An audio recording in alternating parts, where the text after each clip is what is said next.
So this is a question that many on the left have posed. Are the Democrats in Congress just simply naive, or are they weak on purpose? Like, do they purposely try, it seems, to break every promise they make once they get into power? And the reason that I'm posing this question now is with a recent article in Politico that I read called The Folly of Bullying Joe Manchin. Manchin, a Democratic senator from West Virginia, is widely regarded as the most conservative Democrat in the Senate and is seen as a roadblock for a lot of Biden's agenda in an evenly divided Senate. Recently, with many progressives in Congress, such as Jamal Bowman or Alexandria Ocasio-Cortez, slamming Manchin for his opposition to the For the People Act, which is a top legislative priority of congressional Democrats, which would reform campaign finance and voting laws, Democratic leadership is telling progressives essentially to pump their brakes on bullying Manchin for his opposition to the bill. And Senate Majority Leader Chuck Schumer instead tells him to, quote, focus on the historical and factual arguments related to the legislation. And Pelosi says that they shouldn't vilify individual senators. And Manchin, behind the scenes, quote, privately scoffs at the notion that progressive activists understand West Virginia politics better than he does. Okay, first things first. Speaker Pelosi, you have no right to say that we shouldn't vilify individual members of Congress. And second of all, this idea that progressive activists understand West Virginia better than Manchin does. Well, I mean, do you understand what West Virginia wants, Senator Manchin? Because it seems like they want you, including independents, including Republicans, to support the For the People Act. I mean, that's what poll after poll will tell you. And I know after this last election we're tempted not to trust polls, but I don't know, those are pretty big margins. I highly doubt that any margin of error is going to swing it so that most West Virginians oppose this bill. And, he's proposed his own compromise voting rights bill, but, I mean, that's dead on arrival too. And, the reason that this is infuriating is because if you're not gonna bully Manchin into supporting it, you're not gonna convince him to support it. Because, I mean, like I said from Schumer, he wants to focus on the historical and factual arguments of the bill, but they've already tried that. Black voting rights activists met with Senator Manchin and trying to get him to support the bill. And he said, yeah, it was a really productive conversation, but I'm still not going to support it. So trying to focus on those arguments clearly hasn't worked to this point, so why not try something new? Why not try going all in? And, there is evidence that this works. Back in January, after the Democrats won the Georgia Senate runoffs and took control of the Senate, on the promise that they would pass $2,000 stimulus checks, we'll just conveniently ignore the fact that they said they later lowered it to $1,400. Manchin said he absolutely does not support that as a first priority, but just weeks later, he flipped and said, yeah, I know I support getting more money out. This can be attributed not only to a massive public pressure campaign from the grassroots, including this ad right here from Corbin Trent, a progressive. And, some might say, I've gotten this argument before, that doing a full court press to try to get Manchin to support your agenda isn't guaranteed to work. And that's true. It's not guaranteed to work. But clearly negotiating behind the scenes hasn't worked either, so what's your point?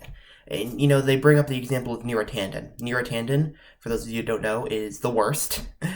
She was Biden's nominee for office for the Director of Management and Budget. Manchin opposed her nomination. And I'm glad he did. I'm sure he did it for all the wrong reasons. I mean, she did it. The reason I opposed her was because she casually advocated for a regime change in Libya to steal the oil, and she supports cuts to Social Security, Medicare, and Medicaid. Some might say, well, she can't. Well, she's never going to be able to pass those. Doesn't matter. Even believing in them, is disqualifying in and of itself. But I digress. I'm sure Manchin doesn't oppose her for those reasons, but I don't care if you do the right thing for the wrong reasons, as long as you're doing the right thing. And I think that's something that most people should learn to agree with. And, people are like, okay, well, Biden did a full court press on Manchin to get him to support Neera Tanden. It's telling how he didn't fight nearly as hard for a $15 minimum wage as he fought for Neera Tanden, but whatever. And it didn't work. She had to withdraw her nomination. But here's the difference, though. In 2018, during the Brett Kavanaugh confirmation hearings, a majority of West Virginians supported his nomination, and this was in the middle of Manchin's re-election campaign. So it makes sense why he was the only Democrat to vote for Brett Kavanaugh, because his constituents back home, even a significant number of Democratic voters, supported his nomination. Now, I despise Brett Kavanaugh, but you can't deny that vote was politically the right move for him because his base back at home supported it. It stands to reason that most West Virginians probably would not support Neera Tanden's nomination because, well, it's West Virginia, it's a deep red state, and most Republicans are against her. So I don't have any polls to back this up, but I think it stands to reason that most West Virginians would oppose Neera Tanden. Well, we know for a fact that most West Virginians support the For the People Act. So if Manchin really wants to say stuff like he's looking out for West Virginia, then he would support this bill. But something else that's concerning about Biden and Democratic leadership not going after Manchin is these comments. Recently, Biden signed a bill passed overwhelmingly by both houses of Congress to make Juneteenth, which marked the end of slavery, overall in the U.S. Well, it's debatable because we still kind of do have slavery with prison labor, but mark the official end of slavery when the last slaves in Texas were freed. He signed the bill as a federal holiday and said, quote, "This will go down for me as one of the greatest honors I will have as president." Yeah, that's concerning because, look, don't get me wrong, do I support the creation of Juneteenth as a federal holiday? Yes.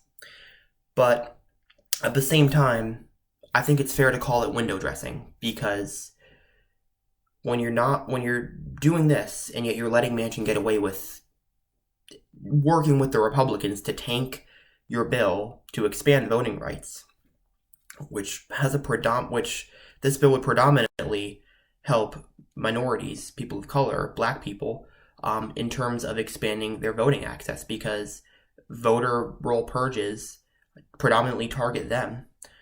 When you're not addressing issues like that, actual tangible issues to people of color, and you're instead just doing what honestly feels like symbolism. It is important, don't get me wrong, but it just feels, and I don't doubt that many black people are happy about it, but it just feels, again, like it's symbolism as a substitute for actual tangible action.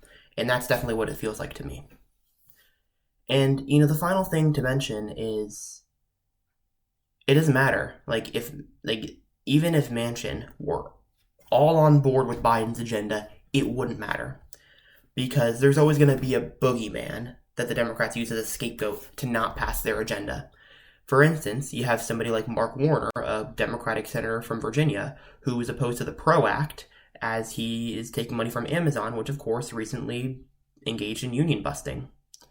And also, back in March, Manchin and 7 other Democratic senators voted against a $15 minimum wage amendment to the COVID relief package. There will still be other scapegoats from Democratic leadership uses to try and use as an excuse not to pass their agenda.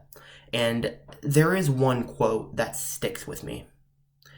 This is from January after Biden's inauguration. Quote, "The Democratic takeover of the White House and Congress is complete, but the truth is that the party was caught flat-footed by it. Almost no one expected Jon Ossoff and Raphael Warnock to both win in Georgia." These were the 2 Democrats who won the Georgia runoffs in early January that delivered control of the Senate to Democrats, let alone plan for how they'd run Washington if it happened. Now, why is this telling? It's telling to me because it shows that Democrats in Washington, when it looked like that Biden was going to win, but they weren't going to take the Senate, I couldn't help but think that they would be happy about that because that would give them an excuse not to do good things and not to pass actual legislation. Because they could always hide behind Mitch McConnell and the Republican majority as an excuse. But when they won the Senate and realized that they had no excuse not to get things done, that, I think, it really caught them flat-footed. You just saw it there. And, in their lead up to the campaign, to the runoffs in Georgia, Biden was saying, vote for the Democrats and we'll pass $2,000 stimulus checks. And then after they won, what'd they do? They lower it to $1,400, and the excuse is, oh, well, Trump already gave you $600, so that was a down payment, even though we'll just conveniently ignore the fact that Biden was already advocating for $2,000 checks even after the $600 already passed. So why does this matter in answering the question, are Democrats naive or weak on purpose? Well, it just tells me they're weak on purpose, because they'll promise you whatever. They want the credit for proposing things, but they don't actually want to do the work to fight for them because they know it's going to piss off their corporate donors. And that really helps me answer that question. And it's why, circling back to that question, my answer is the Democrats are weak on purpose. Maybe there are a few exceptions who are naive enough to believe that there is still hope for bipartisanship when the Republicans have made it clear they do not give a crap about working with the Democrats. They made it clear under Obama. They're making it clear under Biden in real time. Fortunately, it seems like many Democratic senators are waking up to this, and they're already threatening to torpedo Biden's infrastructure deal with the Republicans if it does not include any climate provisions. And again, in an evenly divided Senate, Biden needs all the Democratic support he can get, and hopefully we see more of this. But no, I'm really holding my breath if I'm being honest. All right, well, thank you all so much for watching. And if you like this video, do the normal, like, comment, subscribe. You can check out my last 2 videos right over here. And that's it. I'll see y'all next time. Peace.